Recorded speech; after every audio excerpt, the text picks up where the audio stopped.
Chuck Noland is a man who adheres strictly to schedules and deadlines. As an executive analyst at FedEx, he travels worldwide addressing issues at various FedEx delivery hubs. While optimizing productivity at a hub in Russia, he calls his long-term girlfriend Kelly, informing her that he'll be home in about 18 hours. Upon returning to the US, he meets up with Kelly, and they head to the Noland family Christmas dinner. During the dinner, Chuck's brother jokingly suggests that Chuck and Kelly should get married. They laugh it off, but Chuck starts experiencing a toothache and considers seeing a dentist. An emergency requires Chuck to fly to Malaysia, so the couple consult their schedules, emphasizing Chuck's work-first mentality. Despite the holiday season, Kelly accepts this and tries to compromise, asking Chuck to be back before New Year's Eve, to which he agrees. At the airport, Kelly gives Chuck an old family heirloom watch as a Christmas gift. Touched by the gesture, Chuck gives Kelly a small box in return, which she assumes contains an engagement ring. Chuck then tells her they'll open it on New Year's Eve when he returns. Chuck then takes off along with 4 flight crew members, and the flight seems normal. A few hours into the flight, they encounter a storm. Chuck hears the pilots discussing how they have deviated off course to avoid the storm but are now out of radio coverage. The storm intensifies, and something on the plane explodes. Chuck and the flight crew are thrown around, but Chuck manages to hold onto an emergency life raft.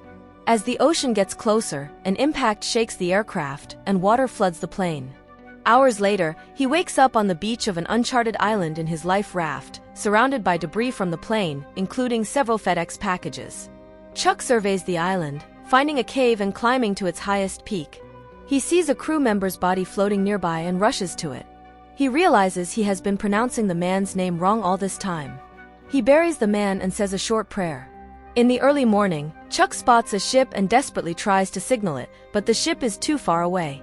He gets on his raft and recklessly tries to reach the ship but ends up getting smashed by the waves, injuring his leg on the reef. He crawls back to the beach and retreats into the cave, prepared to die. He sees Kelly's watch and regains his will to survive. The next day, Chuck opens the packages he found on the beach, except for one with a pair of wings on it. In the boxes, he finds VHS tapes, a pair of ice skates, and a volleyball, which he names Wilson. With the equipment he scavenged, Chuck gathers food, water, and even manages to build a shelter. After many failed attempts, Chuck makes a fire, lifting his spirits with access to warmth, light, a way to cook food, and a companion in the form of Wilson the volleyball. While hunting, Chuck's tooth starts hurting again, forcing him to perform a tooth extraction on himself. He jams one of the ice skates into his mouth and smashes it with a rock, breaking the tooth out and passing out. Over the passing years, Chuck becomes more accustomed to life on the island. His hair grows longer, he hunts more effectively, and he even devises a solar calendar. His cave, now adorned with painted faces, reflects his improved living conditions.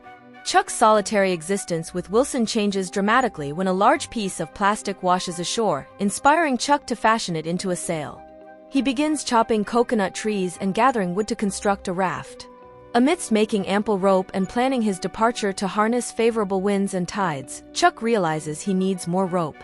He confides in Wilson about a way to obtain an additional 30 feet of rope, reluctantly agreeing to pursue it after a heated argument. He ascends to a high vantage point and begins hauling up a rope fastened to a broken tree overlooking a cliff. Slowly, he pulls up something bulky and human-shaped, adorned with a noose around its neck. Back at the cave, he confides in Wilson, revealing that the reason for the tree dummy was a suicide test. Curious about the outcome of hanging himself from that height, he observed that it would have resulted in broken bones and a slow death. He explains to Wilson his reluctance to spend the rest of his life isolated on an uninhabited island, conversing only with a volleyball. Frustrated, he angrily ejects Wilson from the cave into the surf, immediately regretting his outburst. After some time searching, Chuck finds Wilson again and apologizes sincerely to the volleyball. Later, as Chuck prepares to depart on his raft, he carves a message onto a boulder with his name and intent to escape into the sea, leaving a loving message for Kelly. Launching the raft, Chuck paddles through the reefs, battling relentless waves. Spotting a massive wave ahead, he and Wilson brace themselves, deploying a large plastic sail to ride over it with the wind's help.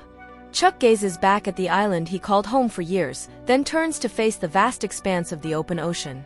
Chuck and Wilson travel through many nights, enduring relentless storms.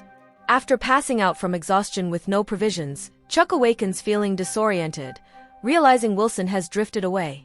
He swims desperately after Wilson, but the distance grows too great. Faced with a heart-wrenching decision between retrieving Wilson or holding onto the raft, Chuck opts to stay with the raft. Tearfully apologizing to Wilson as he drifts out of reach, Chuck collapses once more on the raft. Later, Chuck is awakened by the presence of a passing ship and is rescued. Back in the United States, Kelly receives a phone call and collapses upon hearing the news. 4 weeks later, Chuck boards a FedEx chartered flight back to the U.S. There, he encounters comforts long absent on the island: soda, ice, and the simple luxury of comfortable clothing. Anticipating Kelly's presence at the terminal, Chuck instead learns of his own funeral and Kelly's moved-on life. Married and now a mother, Kelly is unable to confront Chuck directly. At the airport, Chuck is welcomed by a throng of FedEx employees and media. Post-ceremony, he enters the terminal to meet Jerry, Kelly's husband, who explains Kelly's overwhelming emotions prevented her from facing Chuck. As Jerry departs, Chuck glimpses through a window Jerry comforting a tearful Kelly into their car. After the FedEx employee celebration welcoming Chuck back, he finds himself alone in his hotel room amidst a feast abandoned by everyone. On the table, he notices a small lighter, reflecting on how such a seemingly insignificant object could mean life or death on the island, yet here it lay neglected. That night, Chuck visits Kelly's house and they reunite, catching up on lost time. Chuck learns that Kelly never gave up searching for him until he was rescued. Feeling the weight of its significance as a family heirloom, Chuck returns the watch, despite it being a driving force in his survival and return to civilization. He expresses regret for leaving that fateful night.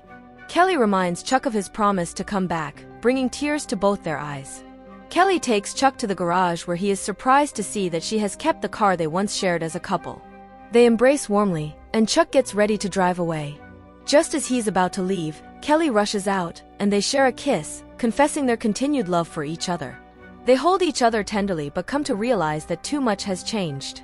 Kelly now has a family, and despite her love for Chuck, she cannot leave them. Sadly, they part ways. Chuck later confides in a friend about the bittersweet experience of losing Kelly in the crash, surviving on the island, returning to society only to discover he was presumed dead, and finally reuniting with Kelly only to lose her again. Chuck drove to Texas to return an unopened package containing a pair of wings. Upon arriving at a farmhouse, he found it empty. Leaving the package and a note expressing gratitude for saving his life, Chuck departed. While consulting a map at an intersection on his way out, a woman in a farm truck approached him cheerfully, providing directions before driving away. Chuck noticed a pair of wings painted on her truck. Standing at the intersection, Chuck glanced in all directions before focusing on where the woman had driven off, smiling to himself. If you liked the summary, don't forget to subscribe and hit the like button. It's free and really helps me keep growing.